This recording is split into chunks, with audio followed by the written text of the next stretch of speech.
The Christ letters, narration and text. Letter 1.9. The principles of creation. I was shown that just as men have clear characteristics and a well-defined nature in their self-presentation to the world at large, so did the creative power possess a clearly defined nature, distinct characteristics, which could be clearly recognized in the manner that all living things, plants, animals, birds, men, were constructed and maintained. I saw that these principles and characteristics, clearly observable in the process of creation, were set invariable laws governing all of existence. These laws are so much part of life that they are never questioned. They are undeviating and consistent. But there would be no such laws if there were no creative, intelligent power manifesting itself through the universe. These principles of creation, the characteristics of the creative power itself, are as follows. I am translating them into your present tense because these principles are eternal. 1. The nature of the creative power is growth. Everything living always grows. Growth is a universal characteristic, an undeviating principle of existence. 2. The nature of the creative power is nutrition and nourishment. Nutrition and nourishment are a normal and marvelously organized process within bodies which is evident to all who take the trouble to consider them. Nutrition is provided for all living things according to individual preferences, and the food is digested to promote health and well-being. When little creatures are born, milk is already supplied within the mother, ready and waiting for the newborn. This too is a mystifying principle of existence none can deny. No science can explain why such a fortuitous function within the system, ensuring survival of the species, should have originally come into being. The actual function itself may be understood, but not the why and the mainspring of the function. 3. The nature of the creative power is healing. Healing is a natural characteristic of existence and can be said to be a natural perfecting process which takes place to ensure individual comfort, but none can explain what prompts the activity of healing. 4. The nature of the creative power is protection. Protection is an integral characteristic of creative power, and all of its seeming miraculous activity in the world is geared towards protection. Today, your medical textbooks describe the various protective systems in your body. But when I was in the desert, I saw the characteristic of protection inherent in the intelligent creative power in the following way. As plants, birds, and animals were presented to me for inspired observation, I could see how every need of protection in bodies has been lovingly supplied, with the greatest attention to detail. 5. This characteristic of protection is combined with the other dynamic characteristic of fulfillment of need. This was made clearly apparent in the provision of hair, fur, and feathers to protect the skin of living creatures, and to provide warmth in the cold and shelter in the heat. I saw that the tender endings of important and sensitive fingers and toes were all provided with appropriate protection of hoof and nail. Eyebrows protected eyes from sweat, eyelids and lashes protected eyes from dust and damage. I realized that those animals which attracted flies were equipped with the kind of tails which would most speedily get rid of them. What a happy, joyous kind of love and caring were expressed in these small physical attributes, which seemed so small and inconsequential, and yet had such a profound bearing on the comfort of all living things. These physical luxuries, added to the basic physical design, were clearly the product of an intelligence which intended creation to be comfortable and happy, free of the stress which would have been experienced by man and beast if these luxury items had not been given them. Even the natural functions were so intelligently and comfortably designed as to call forth thanksgiving. Everything tucked so neatly out of sight. How blessed, how fortunate was mankind to be born into a life so wonderfully provided for.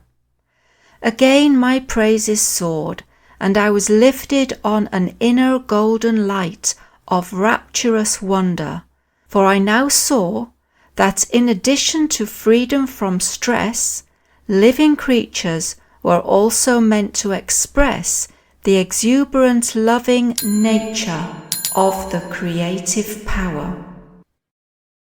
For this reason they were equipped with limbs, arms, hands, legs and feet, fingers and toes, to enable them to move about, run, leap, and dance, to be able to express their inmost thoughts and feelings.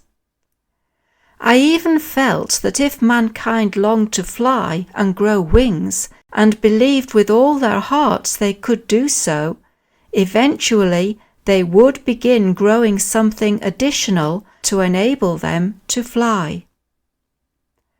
It was at this point of understanding of the nature of the creative power that I came into the full consciousness of the love directing the works of the universal, intelligent, creative power.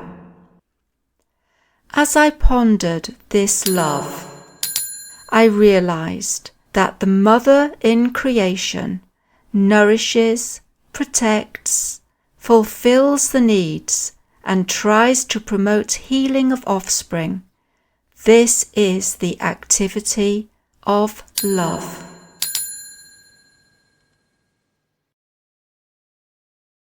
(6) The innate characteristic of the loving, intelligent, creative power, which has given creation its individual form and being, is work. It works for us, in us, and through us.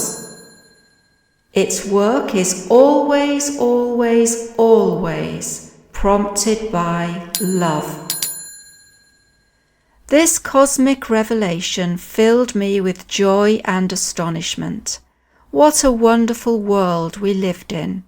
It was the culminating point in my enlightenment and my overall view of the truth concerning the source of all being. I had already seen the reality of the physical bodies composed of various communities of identical, infinitely tiny entities, working in a spirit of cooperation and harmony to produce the various components of the body: flesh, bone, blood, to eyes and hair.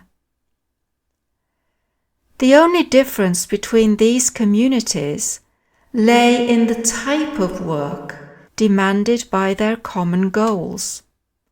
Surely the divine impulse behind all this intelligent, purposeful activity in the body was both the inspiration and foundation of man's own conduct when people worked in unison to produce a planned objective.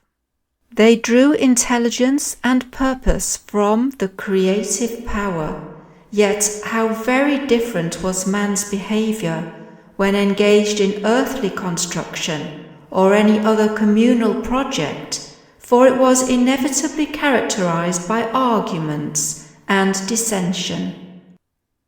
I was brought to a realization of the infinite power of the intelligent creativity, ever active within creation, maintaining order, cooperation, harmony, daily productivity, unequaled by man anywhere, at any time.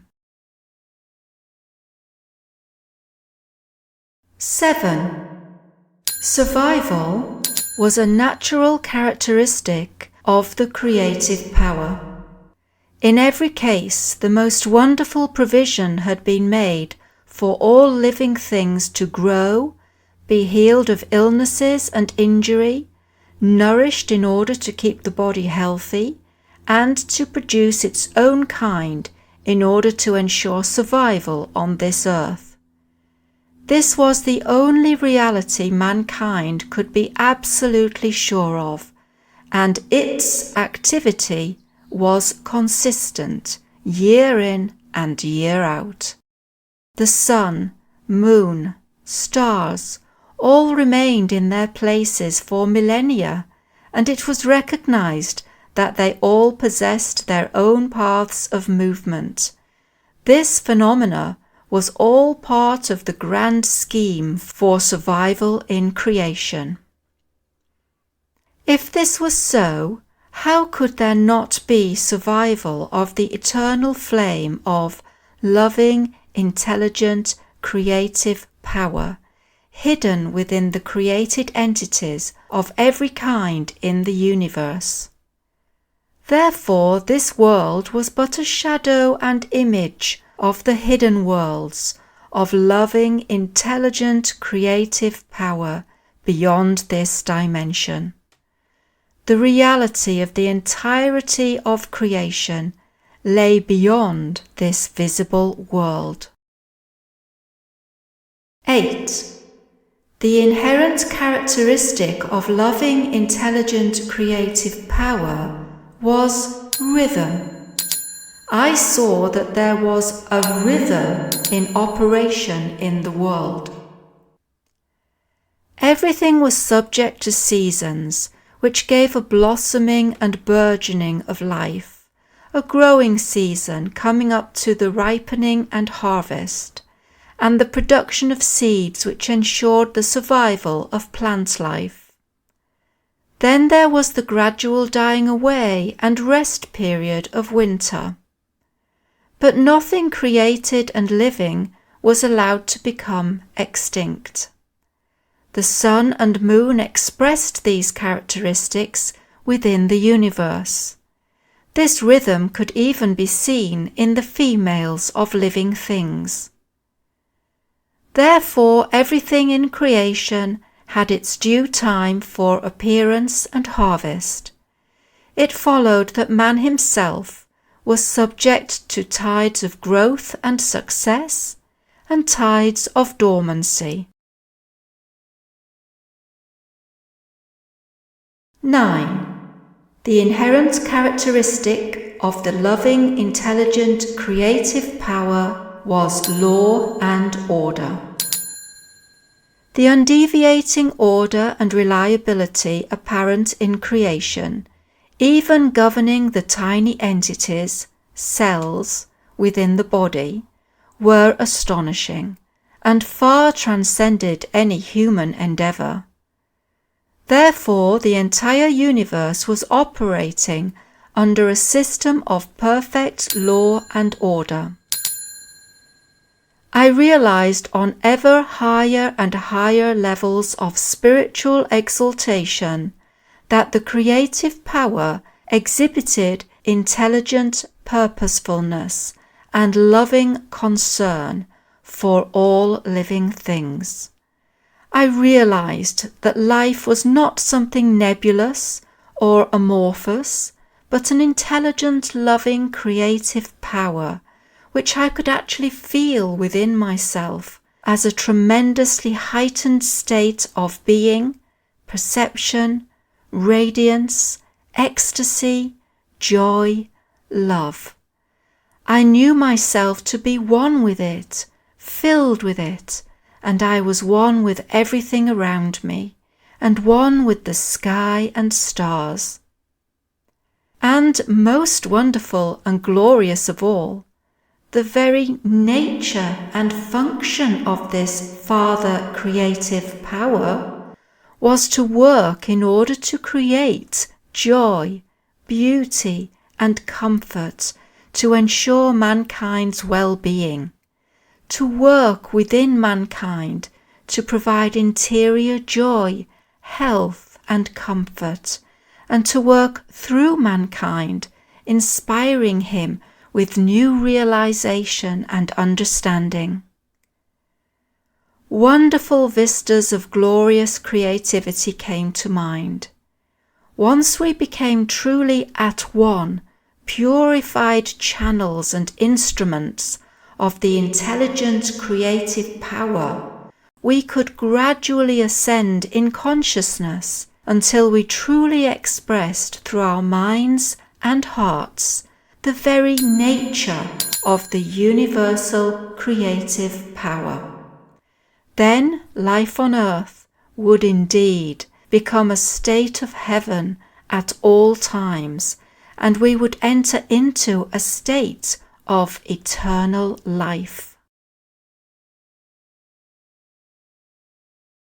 This must surely be the true goal behind creation, I thought, and it came to me with a surge of elation and loving joy that this was the purpose for which man had been evolved and developed. But even at this present time, although mankind was so very imperfect in his behaviour, absolutely nothing was impossible to him in the future, since, despite his wrongdoing, he was one with the creative power, and the creative power was within him, giving him life, limb, and everything else he needed. All of this realization lifted me to the heights of rapture, elation, and sublime ecstasy, so that I was scarcely able to bear it. I felt my body must dissolve with the expansion of power within me. I was irradiated with light, and I could see it all around me, illuminating the desert scene. My heart sang in praises. How wonderful and beautiful was the loving creative power which worked in, through, and for us unceasingly. What a miracle was creation!